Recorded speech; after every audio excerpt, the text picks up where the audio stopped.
안녕하세요. 어울림TV의 전인영입니다. 우리 아이들이 살아갈 세상은 우리가 살아온 세상과 전혀 다른 세상일 거예요. 불확실성과 변화로 가득해서 이제는 더 이상 예측조차 할 수 없는 세상을 살아가게 되겠죠. 엄마로서 저는 어떻게 하면 우리 아이가 이런 예측 불가능한 미래에서 잘 적응하고 잘 생존하게 키울 수 있을지에 대한 고민을 아주 오랫동안 했습니다. 오늘은 제가 선택한 미래 생존 육아를 위한 방법 중에 하나인 이중언어 육아에 대해서 조금 이야기해 볼까 합니다. 이전 영상에서 제가 영어 유치원에 대해서 이야기했던 적이 있었죠. 거기서 그 시기의 아이들이 모국어로 깊이 사고하고 정서적으로도 감정적으로 또래 아이들과 언어로 잘 교류하는 것이 얼마나 중요한 것인지에 대해서 말씀을 드렸었는데요. 그런데 그랬던 제가 왜 어렸을 때부터 저희 아이에게 영어를 노출시키고 이중언어 육아, 즉 아이가 어릴 때부터 영어를 자연스럽게 받아들이고 하나의 순수한 언어로서 받아들일 수 있게 애를 쓰고 있는 것일까요? 한국의 많은 부모님들이 늘 조기 영어 교육에 대해서 고민하고 있는 걸로 알고 있습니다.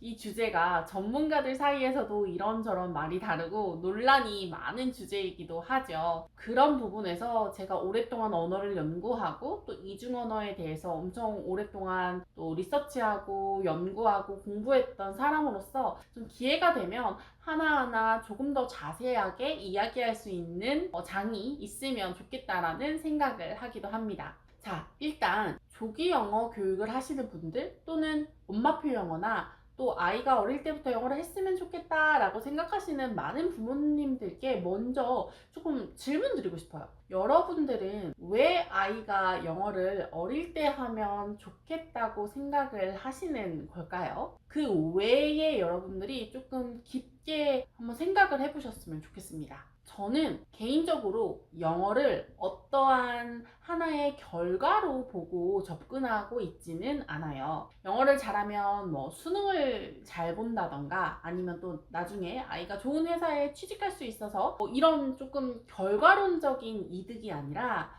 어린 시절부터 영어를 자신의 어떤 다른 순수한 언어로서 받아들이는 이 과정에서 오는 장점들이 너무너무 매력적이기 때문이에요. 특히나 앞서서 제가 말했던 미래에서 생존하기 위해서 꼭 필요한 역량들이 이 이중언어의 장점들과 아주 밀접하게 연관되어 있습니다. 그렇기 때문에 저는 저희 아이에게 꼭 영어를 잘하게 해주고 싶다라기보다도 이중언어를 꼭 경험하게 해주고 싶다라는 생각을 많이 했어요. 급변하는 사회에서 아이들이 성공적으로 살아가는 데 필요한 역량이 다양해졌고 시대가 변화함에 따라서 새로운 스킬과 능력들이 중요해진 것은 많은 부모님들이 이미 알고 계실 거예요.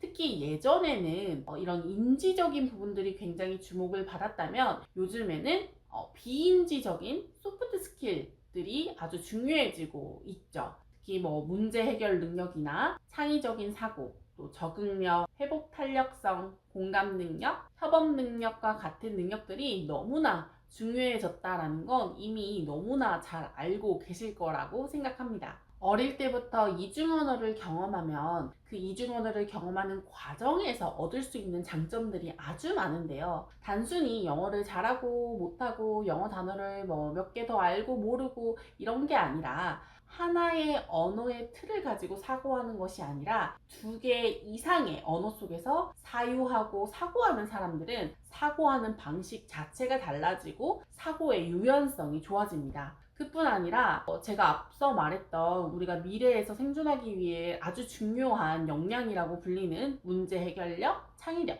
공감 능력 등등 그런 아주 중요한 스킬들이 이중언어를 하는 과정에서 효과적으로 더욱더 잘 발달시킬 수 있다는 수많은 연구들이 있습니다. 이것에 관해서는 제가 예전에 몇 시간짜리 강의도 진행했었을 만큼 정말 할 말이 많은 주제인데요.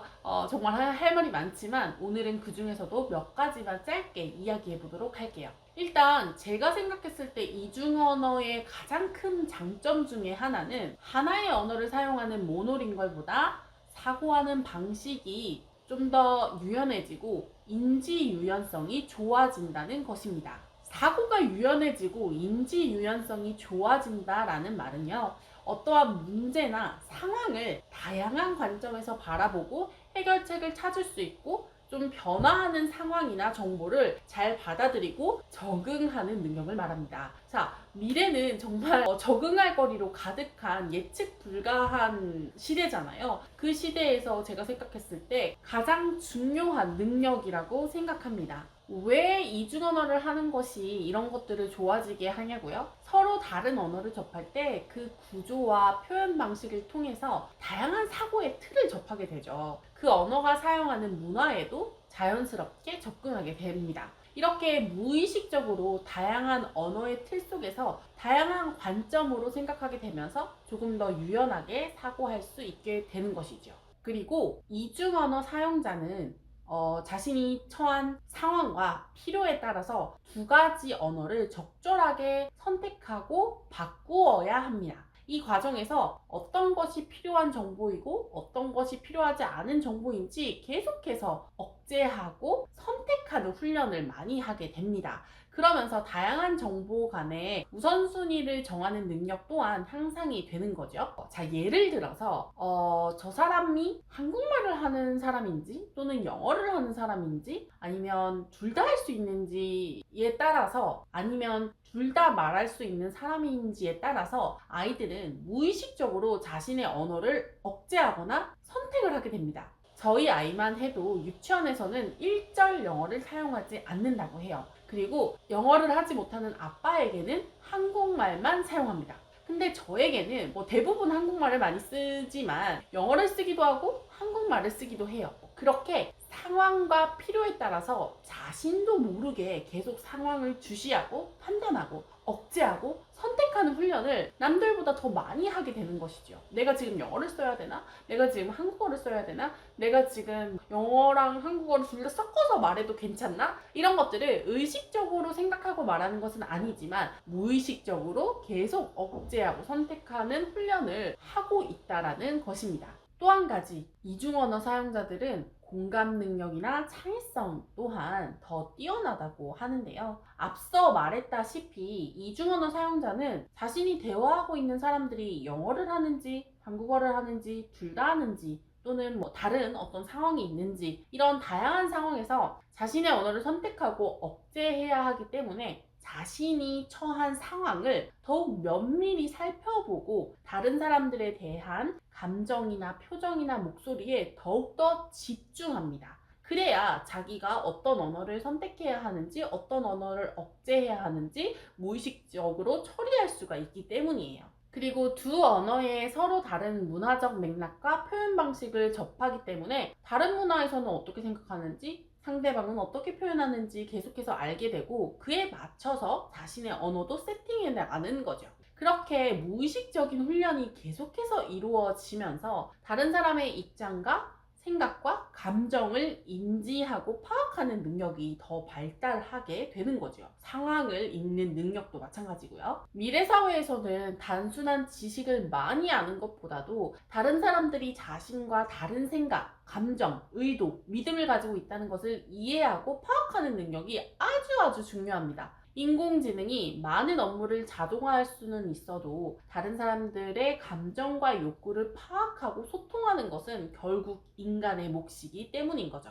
영어를 하는 것, 단순히 영어 몇 마디 하고 단어 몇 개를 더 잘 알고 엄마표 영어를 진행하는 많은 분들이 소위 말하는 아웃풋이 얼마나 잘 되고 이런 것들은 저한테 별로 중요하지가 않습니다. 저는 아이가 모국어가 아니라 다른 언어를 학습적인 환경이 아닌 온전히 나의 언어로 받아들이고 그 색다른 언어의 틀을 경험하고 그 속에서 사유하는 이 과정이 너무나 매력적이기 때문입니다. 그런 과정 속에서 문제 해결 능력, 사고 인지의 유연성, 창의력, 공감 능력, 감정 인지 능력 등과 같은 미래에서 꼭 필요한 역량이라고 말하는 그 역량들도 효과적으로 더욱더 잘 발달시켜 줄 수 있으니까요. 자, 아이의 영어 때문에 고민하시는 많은 분들이 이제는 좀 결과론적으로 영어를 시켜야 하나 말아야 하나 이제 AI가 보청기처럼 영어 다 통역해 줄 텐데 영어가 쓸모가 있나 없나 이런 고민은 조금 덜 하셨으면 좋겠습니다. 영어 자체를 할 줄 아냐 못하냐는 사실 뭐 그렇게 크게 중요하지는 않습니다. 영어를 시키던 안 시키던 우리가 결국 중요하게 생각해야 하는 것은 우리 아이가 좀 더 깊고 또 유연한 사고를 할 수 있는지, 또 다른 사람들의 감정과 욕구를 잘 인지하고 파악할 수 있는 아이가 되게 하는 것이 중요한 것이죠. 저는 많은 분들이 이중언어 육아의 진짜 매력을 제대로 아셨으면 좋겠다고 생각합니다. 결과론적인 영어 자체가 아니라 정말 우리 아이에게 필요한 능력과 스킬들을 함께 발달시키는데 도움을 줄 수 있는 제대로 된 이중언어 육아를 더 많이 알리고 함께 하고 싶은 마음에 이렇게 영상을 만들어 보았습니다. 이 주제는 제가 아주 오랫동안 연구하고 공부했던 분야이기 때문에 정말 할 말이 너무 많은데요. 앞으로도 좀 더 자세히 더욱 다양한 이야기를 나눌 수 있으면 좋겠다고 생각합니다. 오늘 영상이 도움이 되셨다면 구독과 좋아요를 꼭 눌러주시고 저와 함께 제대로 된 이중 언어 육아를 하고 또 어떻게 하면 제대로 된 이중 언어 육아를 함께 할 수 있을지에 대해서도 앞으로 차근차근 함께 알아가 보면 좋을 것 같아요. 그러면 오늘 영상은 여기까지 하겠습니다. 감사합니다.